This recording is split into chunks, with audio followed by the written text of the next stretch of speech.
The cold air of the docking bay felt heavy as Jackson stood beside his small, half-broken freighter, his breath fogging against the dim blue lights. He had been running from his past for years, running from the syndicate, running from a number that never stopped growing, his galactic debt. He once dreamed of freedom, to fly between stars without anyone owning his future, but the universe had different plans. When the syndicate found him, they took everything, his ship, his credits, his friends. Only one thing they left behind, his life, and even that felt borrowed. Now, as the metal doors opened with a hiss, a group of armored guards stepped in. Behind them walked a woman who didn't belong to this world. Her presence alone made the air change. She moved with grace, like gravity itself bent for her. Her eyes glowed faintly, amethyst and silver. Her hair shimmered like strands of starlight. Jackson froze. His instincts screamed danger. But something about her was different. She wasn't like the syndicate enforcers. She was calm, silent, watching him as if she already knew everything about his sins and struggles. Jacksonville, one of the guards announced, his voice metallic through the helmet. Your debt has reached its limit. The payment is due, by order of House Varelian. House Varelian. Jackson's chest tightened at the name. It was one of the most powerful alien dynasties in the entire sector, known for their wealth, cruelty, and elegance, and the woman standing before him. She must have been their heiress. I don't have anything left to pay, Jackson muttered, his voice cracking. He tried to sound defiant, but fear laced every word. The alien heiress tilted her head slightly, her expression unreadable. You misunderstand, human, she said softly, her voice almost musical. Your debt has already been paid. Jackson blinked in confusion. Paid? By who? By me, she replied, her tone calm yet heavy with meaning. And now, you belong to me. The words hit him harder than a plasma blast. He took a step back, his pulse racing. Wait, what do you mean? Why would you? Her guards moved closer, their weapons ready, but she raised her hand, stopping them. She walked toward Jackson slowly, her gaze never breaking, her scent faintly sweet, almost unreal. Because, she whispered, standing just inches away. You saved my brother once, on the battlefield of Varnus. 3. You risked your life for a stranger, and I do not forget debts owed to honor. Jackson's mind raced. He remembered that day, the chaos, the fire, the wounded alien soldier he pulled from a collapsing bunker. He never knew who that soldier was, just that it felt right to help. I didn't do it for a reward, he said quietly. I know, she replied, her voice softer now. That is why it matters. She reached out and touched his chest, right above the small scar he carried from that same war. Her touch was cold at first, then warm. A strange pulse of energy moved through him. His ship's lights flickered. The bay around them seemed to fade for a moment. What did you just do? Jackson asked, his voice trembling. I cleared your record, she said. Every credit you owed, every mark on your name, gone. He couldn't believe it. After years of hiding, fighting, and losing everything, his freedom was finally real. But the way she looked at him, it wasn't just kindness. It was something deeper, older, like destiny had tied them together long before they met. Why me? He whispered, his voice barely audible. Her lips curved into the faintest smile, her eyes glimmering like two distant stars. Because sometimes, even in a cold galaxy, mercy chooses its own path. And before he could say another word, she leaned forward and kissed him. It wasn't a kiss of passion, but of energy, connection, light. The universe itself seemed to hum through their touch. Jackson felt his body lighten, the pain, the fear, the guilt, all dissolving into warmth. When she pulled away, he gasped for breath, his knees almost giving way.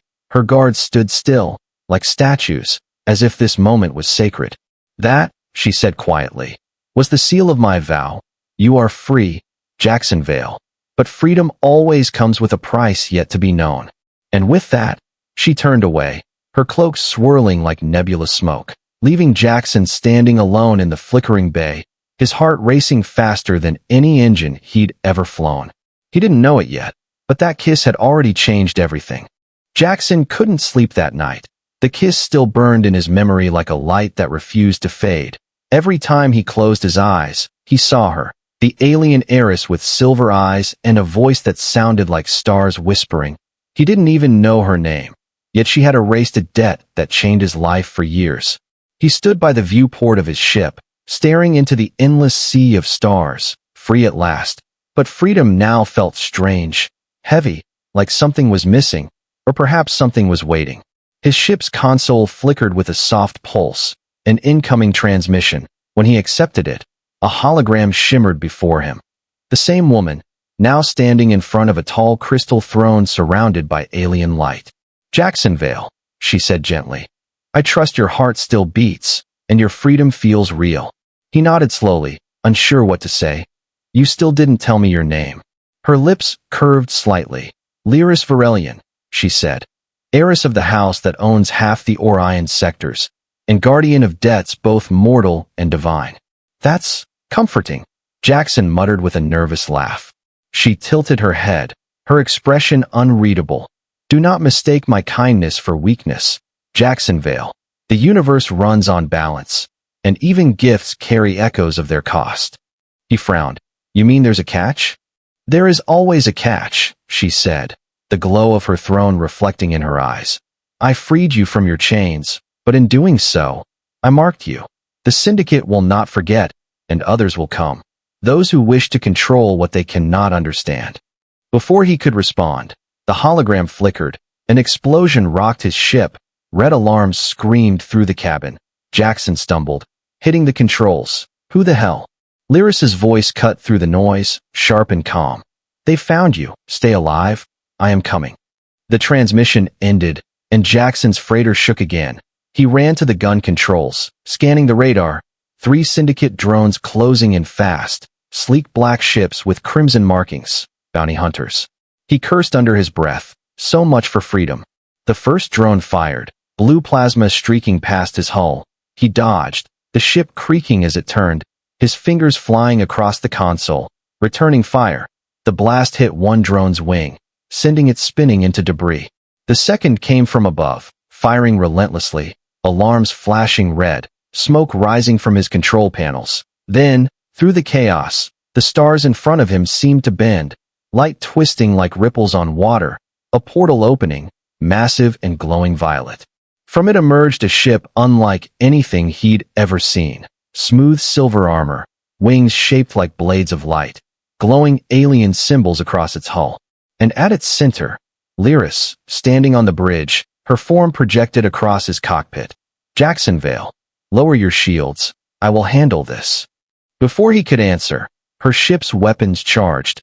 Beams of pure plasma energy shot forward, slicing through the Syndicate drones like paper. The debris scattered across the void, silent and deadly. Within moments, it was over. The stars returned to stillness. Jackson's breathing heavy. "You saved me again." Lyris's image softened. "Balance, remember? You save, I save, the cycle continues." He shook his head, half smiling. "You're not what I expected from an heiress." "And you're not what I expected from a debtor," she replied, her voice quieter. "But destiny is rarely polite." Her hologram dimmed, then flickered back to life one last time. "Jackson, the Council will not approve what I've done. They will call you a corruption of the balance. They will call me a traitor." "Why would they care about me?" he asked, confusion and frustration in his tone. "Because," she whispered, her eyes glowing brighter, "when I kissed you, I didn't just clear your debt. I bound part of my life force to yours, and now, every heartbeat you take echoes in my veins." Jackson's breath caught, his heart pounding fast. "You're saying we're connected," she said, "in ways neither of our worlds will understand." And with that, her image faded again, leaving Jackson staring at the empty air, his hands trembling, his mind spinning between disbelief and awe. He looked out at the stars once more, feeling the pulse in his chest, faint but foreign, and somehow he knew. That kiss hadn't saved him, it had changed the galaxy itself. The next morning, the stars above Varelia Prime burned brighter than usual, a sign that something was stirring in the Empire of Light. The high towers of the alien capital reached into the clouds, their surfaces alive with symbols and runes that pulsed like living veins. Lyris stood before the Grand Council, her long silver robe trailing across the glowing floor. 12 figures sat above her in a half circle. Ancient, powerful, cold. their eyes like small galaxies trapped behind crystal masks. Princess Lyris Varelian. One of them spoke, his voice deep and echoing through the chamber. You have violated the sacred order of balance. I restored it, she replied calmly, her tone steady though her heart raced. A human risked his life to save one of ours. I paid that debt as our law commands. Another counselor leaned forward, his voice sharp. You did more than pay. You bound your essence to a lesser being. You forged a life link across species that is forbidden. Lyris met their eyes without fear. It was not a mistake, she said softly. It was mercy. The chamber darkened slightly. The counselors whispered among themselves. Words like corruption, emotion, and danger filled the air. Finally, the eldest among them raised a hand for silence. If your connection remains, your power will fade, and the heir of Varelia will die before her time, he warned. You must end the bond, and the human with it. Her throat tightened, but she did not bow. No, she said simply, I will not. Meanwhile, far away on his ship, Jackson was unaware of the storm forming around him. He was trying to repair his damaged engines, sparks flying as he worked. He couldn't get Lyris's words out of his mind. Every heartbeat you take echoes in my veins. He paused, feeling a strange warmth inside. His pulse synced with a rhythm that wasn't his. He didn't know it. But at that same moment on Varelia, Lyris placed a hand over her heart, feeling the same beat. Suddenly, a sound broke the calm. His radar screamed. Unknown ships appearing on his scanner, their signatures marked with the seal of the council.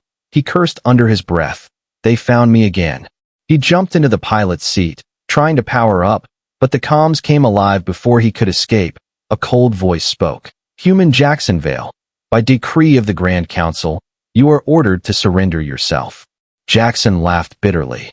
Yeah, that's not happening, he said, pulling the controls hard. The freighter groaned as it lifted into the dark. 3 sleek, golden ships chased him, their energy trails slicing across the stars. Plasma bolts lit up the void. Jackson dodged, his old ship barely holding together. Lyris, where are you? He whispered. And then, as if his words traveled through the bond, her voice filled his mind. Soft but urgent. Hold on, I'm coming. Back in the council chamber, the runes on the walls pulsed red. The eldest counselor shouted, She's linking across worlds. Stop her before she destroys the balance. But Lyris was already fading, her form dissolving into light, her body transcending the Hall of Laws.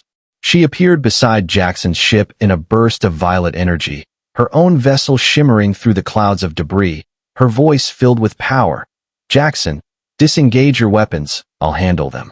The council's fleet surrounded them, but Lyris's eyes glowed brighter than the stars. Her ship unleashed a wave of harmonic light, not a weapon, a pulse of pure energy. It rippled across the void, freezing the enemy ships mid-flight, their systems overloaded, their weapons silent. Lyris, what are you doing? Jackson shouted. I'm choosing, she whispered, her voice trembling, between my throne and you. The glow around her intensified. Her connection to him deepened. Jackson felt it in his chest, her strength flowing into him, her power bleeding through the bond. And then, silence. The enemy ships drifted powerless, the stars quiet again. Lyris's image flickered before him through the hologram, her face pale, but smiling faintly. You see, Jackson, she said softly. The council was wrong about one thing. He frowned. What's that? They thought love weakens us, she said, her eyes dimming slightly. But love is what makes us infinite. Her image faded, leaving Jackson staring into the starlit emptiness, his heart pounding with her rhythm still echoing inside him. He didn't know if she had survived, but somewhere, across the galaxies, her heartbeat whispered back. The days after the battle felt endless. Jackson drifted through the dark of space with engines barely alive, searching the stars for any signal of her ship. The silence was heavier than the void itself. He had never felt truly alone before, not even when hunted, but now it was as if part of his own heart had been taken away. He replayed her last words again and again. Love makes us infinite. The sound of her fading voice echoed inside his mind like a heartbeat that refused to die. Sometimes he could swear he felt her presence near him, a faint warmth in the air, a whisper that wasn't the hum of the engine. He reached the edge of the Orion sectors, a region filled with dust clouds and dead satellites. Rumors called it the grave of stars. Many believed Lyris's ship vanished there. Jackson refused to believe she was gone. He couldn't, not after everything she had risked. He landed on a derelict station floating near a broken moon. The corridors were cold, walls cracked, lights flickering weakly. Scavengers had left long ago. His boots echoed in the emptiness as he explored. In one chamber, he found a shattered console still glowing faintly. It displayed a strange pattern, pulses of violet light repeating in rhythm. His breath caught. That pulse matched her energy signature, her life force. Lyris, he whispered, his voice trembling. He touched the screen, and suddenly a surge of light exploded around him. The console projected a holographic message. Her image appeared, faint but real, eyes soft yet determined. "Jackson," she said, "if you're seeing this, it means I have fallen beyond the Council's reach. They tried to erase me, but they cannot erase what connects us." He felt his knees weaken. Her voice was calm but heavy. "The Council has sealed me inside the astral veil, a prison made of light itself. My body sleeps within its core, but my mind is free. Find the key of Varelia, hidden where the first human and alien stood as equals, only that can break the veil." The message ended, the light faded, but her words burned in his chest. Jackson clenched his fists. "I'll find you," he murmured. "No matter how far, I'll bring you back." He repaired his ship using the last bits of scrap from the station, renamed it Eclipsera, after the light she carried. As the engines roared to life, he plotted a course toward the old colonies, places where humans once traded with the Varelian Empire before the wars. Along the journey he encountered traders, mercenaries, and wanderers. Many had heard whispers of a human marked by alien light. Some feared him, others bowed. One old drifter told him, "They say you're touched by the Princess of Stars. Some call her a ghost, others call her a goddess." Jackson smiled sadly. "She's neither," he said. "She's real, and she's waiting." But the universe had other plans. Near the nebula rift, his ship was caught by a tractor beam, pulling him toward a massive cruiser bearing the sigil of the Syndicate. He cursed under his breath. Not again. Inside the cruiser, Syndicate Commander Vecran, half cyborg and half human, looked at him through the cell's glass. "Jackson Vale, the famous debtor who turned into a myth," he sneered. "You're worth more now than the debt you owed." "What do you want?" Jackson growled. "The same thing everyone wants," Vecran replied. "The power that Alien Girl gave you. The lifelink. They say it's the secret to immortality." Jackson's eyes darkened. "You'll never find her." Vecran smirked. "Oh, we already did," he said, holding up a small crystal glowing faintly violet. "Her essence, captured from the astral veil. You can feel it, can't you?" Jackson's pulse quickened. The glow in the crystal resonated with his heartbeat. She was alive inside that fragment. He felt her calling to him. Vecran leaned closer. "Tell me how to unlock it, human, and maybe I'll let you live." Jackson smiled faintly, his voice cold. "You can't unlock what was never meant for you." He slammed his palm against the cell's control panel. A spark from his bond ignited the circuits. The lights exploded, alarms blared, chaos erupted through the cruiser. Jackson grabbed the fallen guard's blaster, fired at the control hub, and the cell door burst open. Smoke filled the corridor, but through the haze he could still feel the crystal's pull. It guided him, every step echoing her heartbeat within his own. He reached the command deck, smashed the crystal case, and as the shards scattered, light enveloped him again. Her voice whispered faintly through the glow. "You found me, Jackson." He closed his eyes, whispering back, "I'll never stop." When the crystal shattered, Jackson was no longer standing on the cruiser. The floor vanished beneath his boots, replaced by endless light that moved like liquid stars. The air shimmered, gravity lost meaning, and silence fell deeper than sound itself. He blinked, realizing he had crossed into another plane, the astral veil. The space around him pulsed with soft violet light, fragments of memory floating like glass, faces, voices, pieces of dreams. Everything looked alive yet distant. He took a cautious step forward, each movement sending ripples across the glowing ground. "Lyris," he called out, his voice echoing through eternity. "Can you hear me?" Her voice answered faintly, carried on waves of light. You shouldn't have come here, Jackson. He turned toward the sound, and she appeared, or rather the image of her, standing among drifting shards of her own essence, her form half solid, half energy, her eyes dimmer than before, her glow fading slowly. I told you I'd find you, he said, his chest tightening. I don't care how impossible it is. She looked at him with sorrow and pride. The veil isn't just a prison. It's a mirror of souls. It feeds on what we hold most dear. If you stay too long, it will devour you too. Jackson smiled faintly. Then let it try, he said, stepping closer. I've been running from debts my whole life.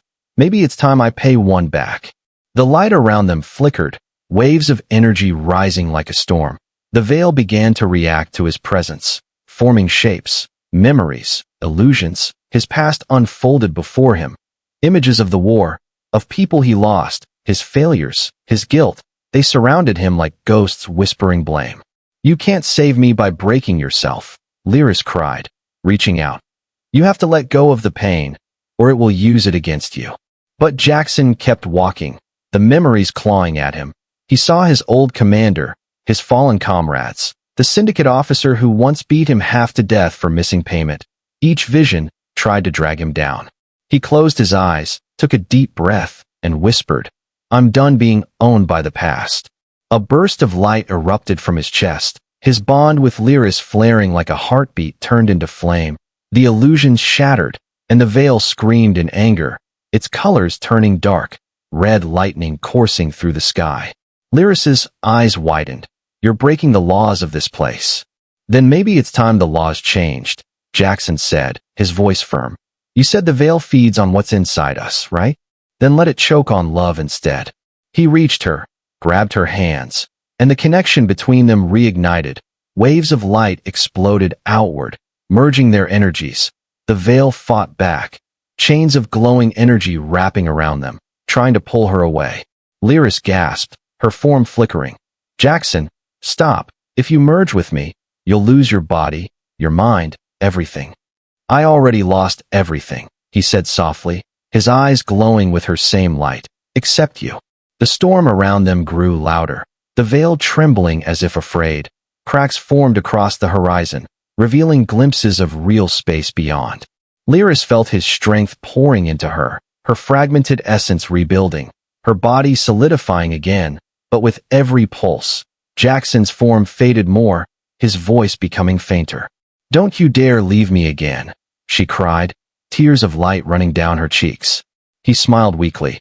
Guess I still owe you one last debt, he whispered. With one final surge, their bond exploded into a sphere of pure energy. The astral veil collapsed inward, folding into nothingness, and when the light faded, silence returned. Moments later, the ruins of the Syndicate cruiser floated quietly above the nebula, debris drifting, sensors dead, and in the middle of it all, a single escape pod emerged, its hull glowing faintly violet. Inside it, Lyris gasped awake, her body real again, her heart beating fast.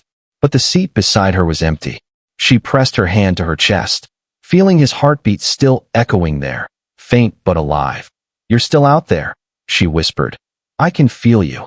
Outside, stars shimmered brighter, as if answering her words, and somewhere, far beyond her reach, Jackson drifted through the broken layers of reality, his body gone, but his soul bound to light, his consciousness whispering across the galaxies.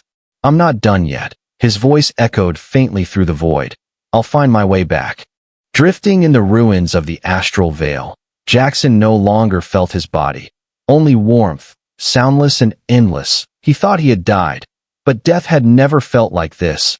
His mind floated inside a sea of glowing fragments, each one a memory, a voice, a heartbeat, and all of them were his. He reached for one fragment, and it pulsed, showing the image of Lyris crying inside the escape pod, whispering his name. The sight tore through him like gravity returning. Lyris, he called, but his voice became light instead of sound. His words rippled through the void, forming lines of energy that bent the stars themselves. Somewhere deep inside the veil, something responded, a core of power older than empires, a being that existed before the laws of the galaxy. It spoke without words, its presence vast and cold. You broke the veil, human. Why have you come here? Jackson's glow trembled. To bring her back. The voice thundered. You traded life for love. Now you are neither living nor gone. What will you pay to finish what you began? He looked around at the endless storm of color, his thoughts steady. Everything I am. The entity paused, then laughed like distant thunder. So be it. Light collapsed inward, swallowing Jackson whole. For a moment there was nothing. Then a spark ignited, forming the outline of a man made entirely of shimmering particles. His heart pulsed bright, echoing Lyris's rhythm. He could feel her through the stars. Every breath she took a tremor inside him. Far away on Varelia Prime, Lyris stood before 1,000 citizens gathered under twin suns. The council had fallen into chaos. Her return from the astral veil had turned her into a legend. Some called her divine, others called her cursed. You carry forbidden power, one elder shouted from the crowd. You should have perished with the human. She raised her hand, and the ground shook. That human saved not only me, but the balance you worship, she said, her voice steady. He showed me that life is not owned by the council, nor by gods. It belongs to those who dare to love. Murmurs spread through the plaza. Some bowed, some turned away, but in that moment, the empire began to split between faith and fear. That night, as she looked at the stars from her palace balcony, she felt it. A pulse, faint but real. Her heart leapt. She whispered his name. Jackson.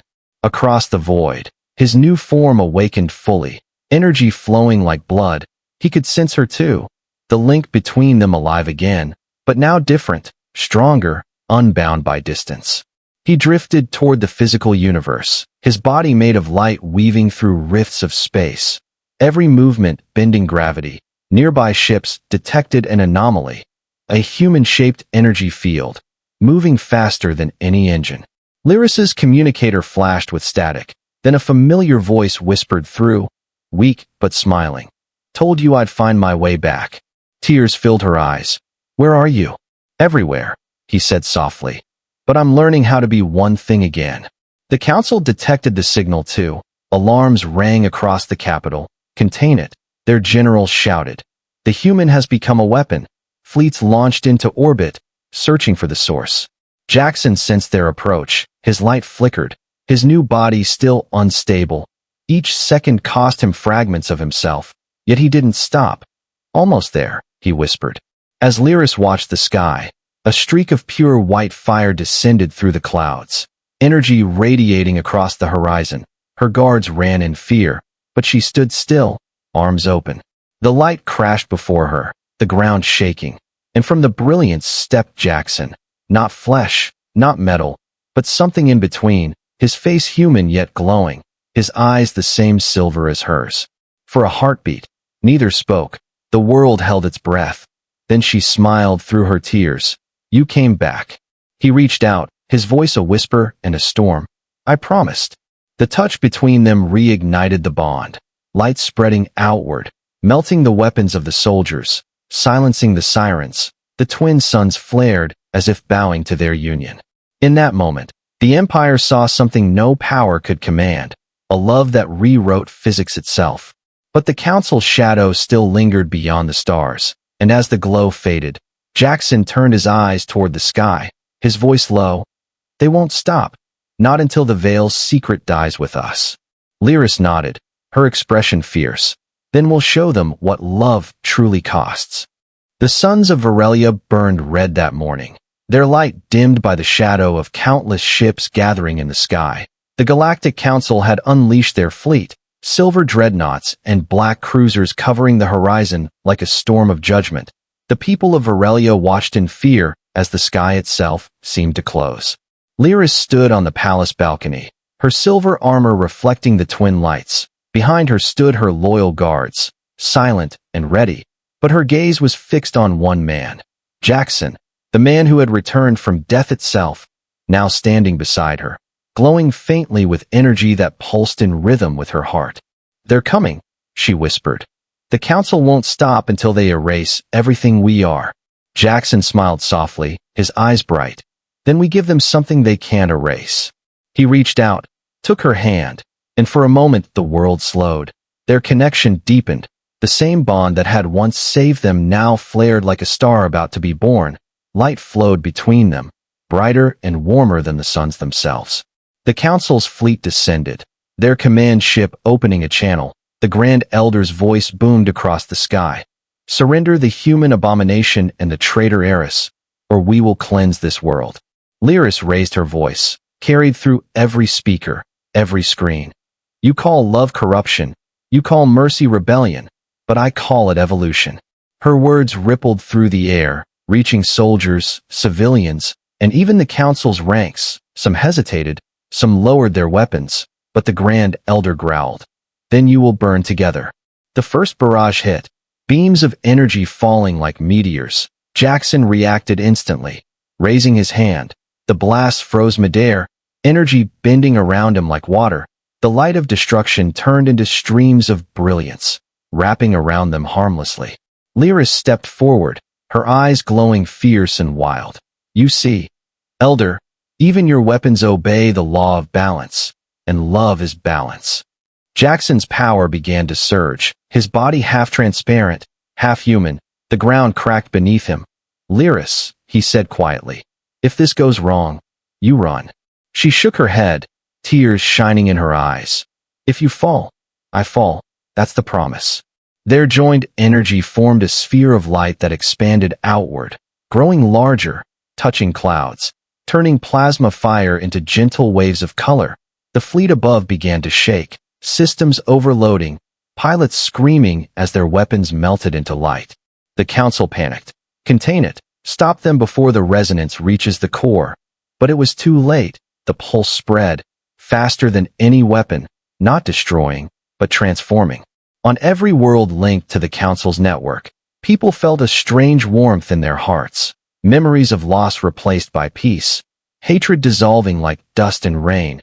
Even machines responded, shutting down their war protocols, responding instead to the pulse of life.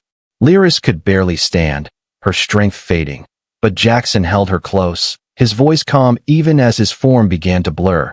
"It's working," he whispered. "They'll finally understand." She looked at him, terrified.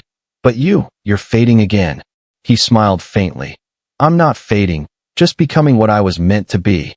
The council's flagship cracked under the weight of its own silence. Its power systems collapsed. The Grand Elder stared in disbelief as his ship disintegrated into dust, consumed by light.